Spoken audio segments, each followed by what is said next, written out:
Salut à tous, on se retrouve ce soir pour l'épisode 2243 du Zap Image. On commence tout d'abord avec une info qui date il y a 5 ans jour pour jour. Vous l'avez tous vu cette info, c'était CR7 les gars qui marquait l'un des plus beaux buts de l'histoire de la Ligue des Champions. C'était il y a 5 ans jour pour jour lors de ce match de Ligue des Champions entre la Juventus et l'équipe du Real Madrid. Donc Ronaldo inscrivait ce magnifique retourné acrobatique. Donc vous l'avez tous vu au moins une fois, j'en suis sûr, ce magnifique but de CR7. L'impact du ballon avec son pied, c'est à plus de 2,38 m du sol, énorme. Regardez son dos, les gars, il était monté à plus d'1,41 m pour marquer l'un des plus beaux buts de l'histoire de la Ligue des Champions. C'était il y a 5 ans, jour pour jour. Et regardez la réaction iconique de Zidane après ce but. Zidane, là, il était vraiment sous le choc, il était complètement choqué, tout le monde était choqué. Moi, j'étais bien sûr devant ma télé en train de regarder ce match. Donc on ne savait pas ce qui se passait, c'était quoi qui venait de réaliser Cristiano Ronaldo, lui venait de marquer un sublime but. Et toujours avec Cristiano Ronaldo, donc depuis, il a quitté l'équipe du Real, il a joué du côté de la Juve, Manchester, et maintenant il est du côté de Al Nasser. Et Al Nasser a offert à Cristiano un gâteau spécial après avoir battu le record d'apparition internationale de tous les temps. Je l'ai dit lors du dernier rassemblement avec le Portugal, il est devenu le joueur le plus capé de l'histoire des sélections nationales. Et son club de Al Nasser lui a offert un gâteau spécial. On va parler de Graham Potter, l'ancien coach de Chelsea, parce qu'il a été licencié ce week-end après la défaite de Chelsea 2-0 contre Aston Villa. Et c'est quand même le 13e entraîneur à être viré cette saison en Première Ligue. Et c'est tout simplement un record, parce qu'il y a lui ce week-end et aussi Brendan Rodgers, et c'est officiel, licencié de son poste d'entraîneur de Leicester. Leicester, c'est avant-dernier, je crois, du championnat. Aussi, c'est une catastrophe. Et donc, ces deux coachs de Première Ligue ont été licenciés là ce week-end.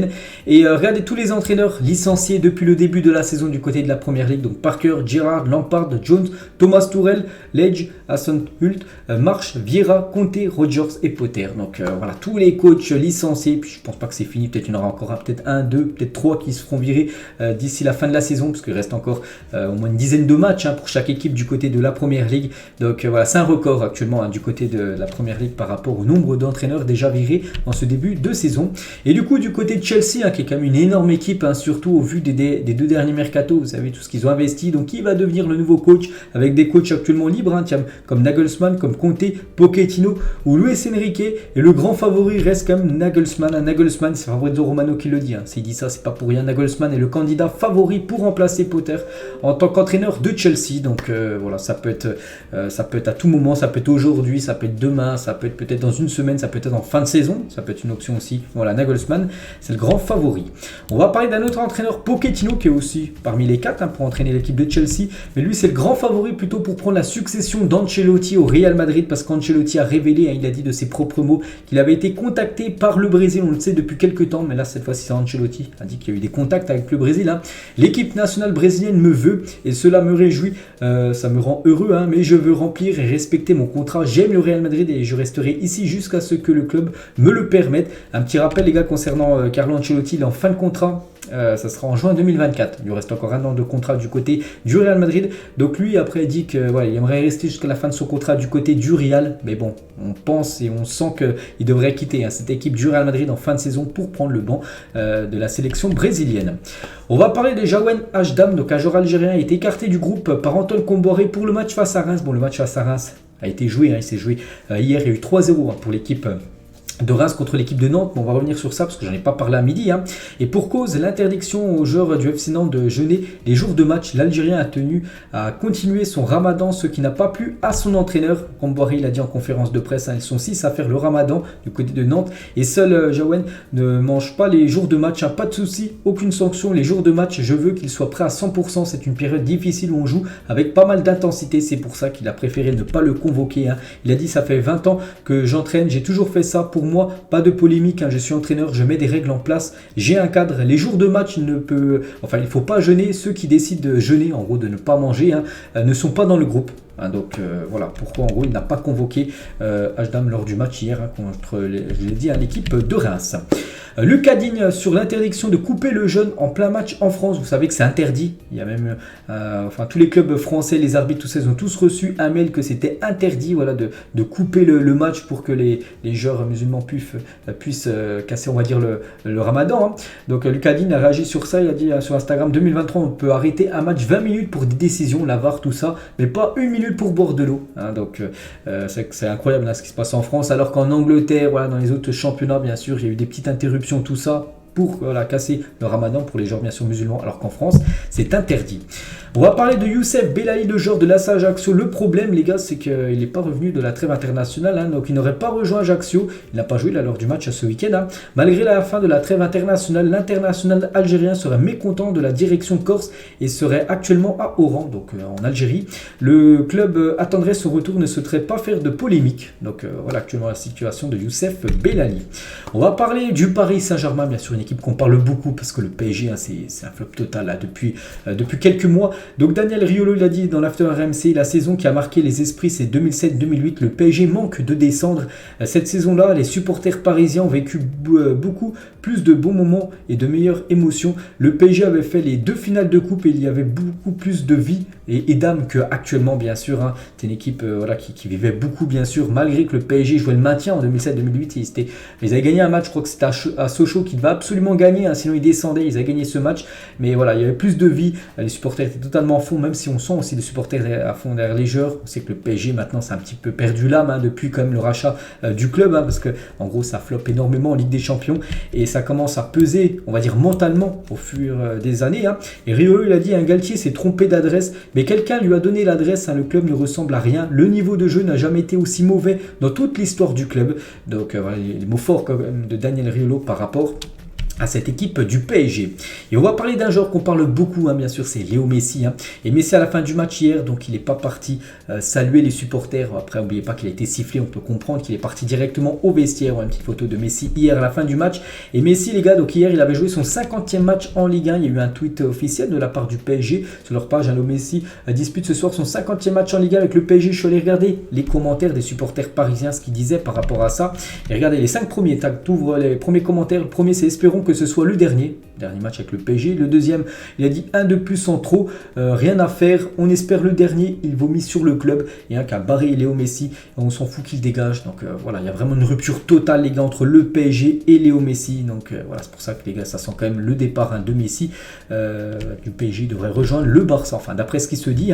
Et Galtier les gars sur les sifflets contre Messi, donc il a dit je les trouve durs, on attend que Léo et Kylian débloquent les situations. Léo est notre animateur, il tente beaucoup, quand vous tentez beaucoup il y a automatiquement du déchet autour de Léo. Il faut un dépassement de fonction parce qu'on ne peut pas tout attendre de Léo ou de Kylian. Voilà ce que dit Galtier. Il trouve que les sifflets, bon Mbappé n'a pas eu de sifflet, mais les sifflets contre Léo Messi c'est un peu dur là pour la Pulga. Et Thierry Henry les gars sur Prime Video hier, lors de cette rencontre PSG Lyon, il a dit moi j'aimerais, c'est un souhait, le voir terminer sa carrière au Barça. Après je ne sais pas ce qu'il va faire, je ne vous dis pas qu'il doit partir du PSG ou ne pas partir, je suis content de le voir dans le championnat français, mais il souhaite tout simplement voir Messi finir sa carrière au Barça. Après on sait que Messi ne reste pas plus beaucoup d'années de football, donc voilà, il est en fin de contrat et de toute façon Messi on ne le voit pas prolonger au Paris Saint-Germain les gars, avec ce qui se passe avec les supporters qui sifflent Messi. Donc on sent que Messi devrait quitter bien sûr cette équipe parisienne. Après est-ce que ce sera le Barça ou un autre club, ça on verra l'été prochain. Et Antonella Roccuzzo, donc la femme de Lionel Messi, elle n'aurait pas l'intention d'inscrire ses enfants dans l'école qu'il fréquente à Paris pour l'année prochaine. Donc actuellement les 3 enfants de Messi sont à l'école bien sûr à Paris, et du coup elle a prévu de ne pas les inscrire à Paris. Je ne sais pas où elle va les inscrire, peut-être dans une école à Barcelone, voilà, pour la suite de leur scolarité. Et Nicolas Tagliafico, un autre champion du monde qu'on a pu voir sur la pelouse, un joueur argentin qui a gagné la Coupe du Monde avec Léo Messi, donc c'est un joueur de Lyon. Il a dit c'est normal que les gens veuillent des résultats et qu'ils attrapent un joueur comme Léo ou Mbappé. Ils pensent qu'un seul joueur va les sauver, mais le football est un sport collectif. Donc voilà ce qu'a pu dire Nicolas Tagliafico par rapport au sifflet qu'a pu avoir son compatriote argentin Léo Messi. Et toujours tiens sur ce PSG Lyon, je ne les ai pas montré à midi, donc je vais vous les montrer ce soir. Donc les notes de l'équipe pour les joueurs du PSG contre Lyon. Donc Donnarumma une note de 4, Danilo 4, Marquinhos 5, Bichobu 4, Hakimi 4, Hakimi là pour l'équipe. J'ai dit que dans le journal Le Parisien, qui est un autre journal, c'est pas le même que l'équipe, donc il a obtenu la note de 2. J'en ai parlé à midi, bref. Mendes 4, Vitinha 4, Verratti 3, Sanchez 5, Messi, Mbappé 3. Donc ce qui est la plus haute note, c'est Marquinhos et Sanchez à 5. Limite la moyenne. Donc voilà, c'est trop brouillon ce que propose le PSG. Regardez ces notes catastrophiques. Toujours tiens avec le PSG, parce que ça concerne le PSG, le classement de la Ligue 1 depuis la 20e journée. Ce championnat n'a aucune logique les gars, si on prend en compte de la 20e jusqu'à la 29e journée, en gros les 10 derniers matchs là, de Ligue 1, le PSG les gars serait classé seulement 6e de la Ligue 1. Ce serait l'équipe de Reims qui serait leader du championnat avec donc 10 matchs après 6 victoires, 3 nuls et 1 défaite contre l'OM. Il serait premier de la Ligue 1 sur les 10 derniers matchs. Nice 2e, Montpellier 3e, Monaco 4e et Lyon à la 5e position. Donc des équipes bien classées comme le PSG ou même Marseille dans le vrai classement, ils sont loin parce que Marseille serait 8e et même Lens à 9e. Donc voilà, les trois premiers là ne sont, enfin sur les 10 derniers matchs, c'est pas ouf. On va parler d'un autre classement qui aurait pu être modifié aussi. Donc là, c'est le classement de Liga, bien sûr, sur les 10 derniers matchs. Mais cette fois-ci, le classement de Liga, si la VAR n'existait pas. Donc selon les estimations du journal Marca, le Real Madrid serait en tête du championnat espagnol sans la VAR. N'oubliez pas qu'actuellement, le Barça a 12 points d'avance sur le Real Madrid. Mais s'il n'y avait pas de VAR, ce serait bien le Real Madrid qui serait devant le Barça. Donc le club madrilène aurait plus 5 points de plus sur le Barça. Alors que le Barça serait pénalisé de 5 points si la vidéo n'était pas utilisée. Toujours tiens avec le Barça, regardez la une aujourd'hui du journal Sport en ce lundi 3 avril, c'est Lewandowski et c'est marqué Lewandowski prêt pour le Classico. Le Classico c'est après-demain bien sûr, ce gros match, ce sera une demi-finale retour de Coupe du Roi. Toujours avec le Barça, donc cette saison le Barça après 27 matchs, ils ont 71 points, la saison dernière après 38 matchs, saison complète 73 points, en gros, il leur reste encore 11 matchs à jouer, alors qu'ils sont quasiment au même niveau de points que la saison dernière après la saison complète. Concernant les deux présidents, Laporta et Pérez, souvent ils dînent ensemble la veille d'un Classico. Et là, pas de dîner prévu. C'est la seconde fois consécutive. Ça avait déjà été le cas lors du dernier Classico en Liga. Ça sera certainement le cas lors de ce Classico aussi. Ils vont pas se rencontrer, les deux présidents, par rapport à l'affaire Negreira. Et tiens, par rapport à l'affaire Negreira, Alexander Ceferin, le président de l'UEFA, il a dit je me suis informé et la situation est extrêmement grave. Tellement grave qu'elle est, à mon avis, l'une des plus graves depuis que je suis impliqué dans le football. Donc voilà, Ceferin bien sûr, et il a regardé un petit peu l'enquête, tout ça de l'affaire Negreira, que le Barça aurait payé le bras droit de l'arbitrage pour que le Barça soit favorisé par rapport aux décisions d'arbitrage là ces dernières années. Il dit que voilà, c'est très très grave, donc pour l'instant on n'a encore rien vu, on n'a rien encore d'officiel. Voilà, si ça venait être vraiment officiel tout ça, le Barça, n'oubliez pas, pour être exclu de Coupe d'Europe, donc de la Ligue des Champions. On va parler du Real, les gars, le trio du Real Madrid hier après-midi. Regardez, Rodrigo c'est un but, 2 passes D, Benzema c'est un triplé en 7 minutes et Vini Junior c'est 2 passes D. Ils ont été énormes, les 3 attaquants du côté du Real. Et le Real Madrid, les gars, qui a réalisé, regardez, c'est les stats du match hier, 29 tirs et 17 tirs cadrés, c'est énorme quand même, 17 tirs cadrés, il y a eu 11 arrêts du gardien Valladolid. Bon, on a pris 6, mais le score a pu être de 10-0 pour le Real Madrid. Bref, 17 tirs cadrés, c'était plus arrivé depuis novembre 2012 que le Real fasse autant de frappes cadrées lors d'un match de Liga. La dernière fois c'était 18 tirs cadrés, c'était contre Bilbao, ils avaient gagné 5-1, c'est en 2012, donc voilà, il y a plus de 11 ans. Toujours avec le Real, donc concernant les joueurs qui ont marqué le plus ou délivré plus de passes D, les deux stats cumulés, buts et passes D cumulés, donc c'est Vini Junior qui a 32 cette saison et Benzema 27 buts cette saison, donc 22 buts inscrits, 5 passes D, ce qui fait 27 pour Karim. Et toujours avec les deux premiers, Benzema et Vini Junior, les gars, si on regarde leurs stats depuis 2021-2022, donc Benzema c'est 66 buts et 20 passes D, Vini Junior 41 buts et 33 passes D. Si on cumule tout ça, les gars, à eux deux depuis 2 saisons, ils sont à plus de 160 buts. Voilà, ces deux-là décisifs, voilà, soit en but, soit en passe D cumulés. Donc incroyable, bien sûr, ce duo au nord, Vini, on peut l'appeler le duo Vinzema, bien sûr, Vini et Benzema. On va parler d'un autre joueur du Real, les prêta Palmeiras, il arrivera du côté du Real Madrid en juillet 2024. L'année prochaine, Endrick a marqué avec Palmeiras hier, donc ce week-end là, son premier but depuis le 3 novembre dernier, et ça va lui faire bien sûr beaucoup de bien. Toulouse dévoile son nouveau 4e maillot en hommage au Stade Toulousain. Vous savez qu'à Toulouse, il y a une équipe de foot, mais il y a surtout une grande équipe de rugby. Et voilà le nouveau maillot de Toulouse, les gars, qui a été annoncé. Après, il a été annoncé, c'était le 1er avril. 1er avril, vous savez qu'il y a des blagues, tout ça. Et ils l'ont dit, Toulouse, évidemment, c'est un poisson d'avril. Mais comme vous, on tombe sous le charme de ce maillot, ce 4e maillot qui est sublime. Regardez, il est quand même magnifique, ce maillot qui était bien sûr un poisson d'avril. On est aussi dépassé par les événements. Donc, si la commu atteint les 3100 retweets, on peut dire, on vous passe à la prod et on peut dire on peut voir tout en bas 3515 retweets, c'est-à-dire en gros que ce maillot qui était peut-être, on va dire, une blague, mais pourrait peut-être devenir officielle du côté de Toulouse, les gars, ce magnifique maillot, parce qu'il y en a beaucoup, bien sûr, qui aimeraient qu'il soit commercialisé. On va parler de la Ligue 2 ce week-end, il y avait une journée de Ligue 2, et ce scénario fou entre Valenciennes et le Paris FC en Ligue 2, c'était quand je crois que c'était samedi soir. Regardez ce match, il y a eu 5-4 pour le Paris FC du côté de Valenciennes, il y a eu 9 buts dans la rencontre, donc un coup c'est Valenciennes qui menait, un coup c'est le Paris FC, à chaque fois Valenciennes revenait, puis à la fin du compte, ils n'ont pas réussi à revenir, puis du coup ça fait 5-4 pour le Paris FC dans ce match complètement fou.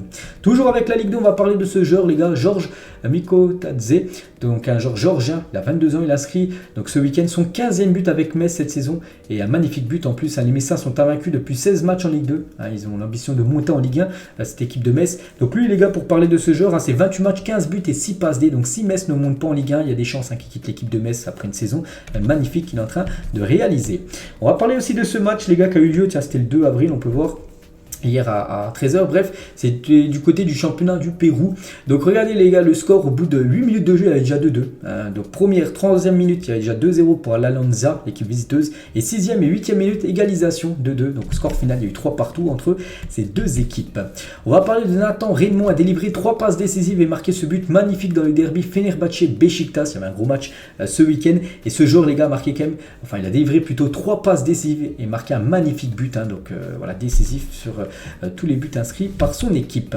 Le visuel de l'OM pour les matchs à venir du mois d'avril, donc voilà, magnifique visuel en mode Mario Kart on peut dire, et on peut voir les écussons, enfin des futurs adversaires de l'OM. Donc il y aura Lorient, il y aura l'équipe de Troyes, il y aura l'équipe de la GOCR et il y aura l'Olympico contre l'équipe de Lyon. Le programme aujourd'hui on est lundi, il y a un peu de football ce soir, donc tiens, le premier match là qui va arriver après la vidéo les gars sera Empoli-Lecce à 18h30, il y aura aussi Sassuolo Torino en Italie, Guingamp-Bordeaux en Ligue 2, Valence Vallecano à 21h ce soir en Liga et Everton Tottenham ce soir à 21h en première ligue. On parlera des résultats demain sur ma chaîne principale à midi. Cette semaine aussi il y a des matchs, donc là c'était les matchs aujourd'hui, regardez au courant de la semaine, donc Barça Real, c'est après-demain, il y a Juve-Inter aussi, Chelsea Liverpool, Nantes-Lyon, Benfica Porto, Nice-Paris, Lyon-Rennes, Liverpool-Arsenal, donc voilà il y a encore des grosses affiches cette semaine en Europe. Faut qu'on parle de ce joueur les gars, il s'appelle Orban, donc c'est un joueur qui joue du côté de Genk, du côté de la Belgique, attaquant de la Gantoise, donc il vient d'y signer depuis début février. Voici quelques-unes de ses performances. Il a déjà inscrit un quadruplé, un triplé, un doublé ce week-end, sans compter les matchs où il a inscrit un but, donc voilà, je pense personne ne connaissait, là vraiment on commence à tous le connaître, ce jeune joueur de Genk qui pourrait déjà quitter l'équipe de la Gantoise après ses débuts quasiment parfaits qu'il est en train de réaliser dans son équipe. On va parler d'un supporter de Schalke qui est décédé d'une crise cardiaque. Donc c'était ce week-end lors du match face au Bayer Leverkusen qu'il repose en paix. On pense fort à lui, on pense fort également à sa famille. Donc voilà, parce qu'il va dire par rapport à ce championnat allemand, on va parler de Zoumana Kamara, ancien joueur du Paris Saint-Germain. Donc il fête aujourd'hui ses 44 ans. C'est vrai que je n'en ai pas parlé à midi aujourd'hui. J'ai dit qu'il y avait Fabien Ruiz, il y avait Rabiot, Gabriel Jesus qui fêtait leur anniversaire. J'ai oublié de le dire à midi, donc on le dit aujourd'hui. Kamara fête aujourd'hui ses 44 ans. Les meilleurs buteurs en première ligue cette saison, c'est toujours Haaland, le premier, 28 buts inscrits par Haaland, il n'a pas joué donc il n'a pas marqué ce week-end. Harry Kane 21 buts et Ivan Toney qui a été buteur avec Brentford, 17 buts, il est quand même le 3e meilleur buteur du championnat anglais. Xavi Simons, j'ai signé au PSV pour 5 ans, j'ai une situation stable ici, le club a confiance en moi, je veux juste réussir de grandes choses ici. Maurizio Pochettino ne me parlait presque pas au PSG, parce qu'avant c'était un ancien joueur du PSG, il disait que Pochettino, il n'y avait aucun dialogue entre lui et l'ancien coach parisien Pochettino, peut-être pour ça qu'il a voulu quitter l'équipe du PSG et maintenant il se plaît très bien au PSV. N'oubliez pas que le PSG a toujours une clause de rachat du joueur du PSV. Corentin Tolisso ne renonce pas à l'équipe de France, je n'ai pas pris ma retraite internationale, donc j'aspire toujours à y jouer, bien sûr il est toujours sélectionnable si Deschamps l'appelle. Et je souhaite à tous les joueurs de vivre ce que j'ai connu. N'oubliez pas qu'il était dans le groupe de la France lors de la Coupe du Monde 2018. Ça fait presque 2 ans que je ne suis plus appelé, mais aujourd'hui, je ne suis pas déçu. Il attend, bien sûr. Il sait que pour être appelé, il doit être performant du côté de son club de Lyon. Pas voir les gars sur Téléfoot hier. Il faut assumer sur l'ouverture du score de l'Australie. J'étais fautif lors du premier match de la Coupe du Monde. Pour ça qu'après, il n'a plus joué. Jouer qu'un match à la Coupe du Monde, ce n'était pas ce que je souhaitais. Mais on apprend dans tous les domaines. J'étais là pour le collectif. Il a également parlé de son club. le club du Bayern. Hein. On a appris le départ de Nagelsmann comme vous dans les articles, puis que c'était officiel. Tourelle est un très grand coach, hein. Il a la même mentalité que moi, ou le Bayern Munich en gros, une mentalité de gagnant on peut dire. Hein. Toujours sur Téléfoot hier, hein, Rabiot a commenté les rumeurs concernant un possible retour au PSG. N'oubliez pas qu'il est en fin de contrat en fin de saison avec l'équipe de la Juve. Hein. J'entends beaucoup de bruit, je sais que ça intéresse beaucoup de monde, mais je vais le redire encore une fois, je suis vraiment concentré sur cette fin de saison avec la Juventus et il verra après ce qui va se passer. Après lui, il a un rêve, hein, c'est de jouer du côté de la Première Ligue. Toujours sur Téléfoot hier, Hervé Renard, hein. Donc la FFF m'a demandé d'atteindre le dernier carré des 2 prochaines compétitions, donc la Coupe du Monde là, qui va se jouer cet été et l'Euro féminin, et mieux si on a envie, donc pourquoi pas, hein. Donc l'objectif c'est les demi-finales, mais mieux, donc pourquoi pas finale et même gagner la finale. Hein. Ce groupe en a les capacités, c'est un gros challenge, hein. Il a également dit, hein, c'est une grande fierté, la FFF c'est une maison d'excellence, le football féminin doit se rapprocher de l'excellence, il va falloir du temps, tout simplement. Voilà ce qu'a pu dire Hervé Renard. Mais on finit les gars cet épisode ce soir, tiens, avec une question plutôt compliquée. Lequel est le plus fort entre ces deux-là, entre Rafael Leao, auteur d'un énorme match hier contre Naples, et Kvaratskhelia qui a joué, bon lui ça a été compliqué, mais bon, enfin Naples, bon, c'est pas trop grave qu'ils ont perdu hier en championnat, mais bon, statistiquement, pour vous lequel est le meilleur, on va dire, cette saison, entre le Portugais et le joueur géorgien. Donc moi je partirais comme sur Kvaratskhelia, pour moi cette saison, vraiment c'est du très très costaud, je partirais comme sur le joueur de Naples, hein, le meilleur par rapport à Léo, malgré que Léo aussi énorme. Mais bon, il faut faire un choix, donc voilà les gars ce qu'elle va dire ce soir. J'espère que ça vous a plu. On se retrouve pareil les gars demain après-midi, fin de journée on va dire, sur cet épisode, enfin sur cette chaîne là pour la deuxième Zeddy du jour demain. Allez, moi je vous laisse, bonne journée à vous et demain.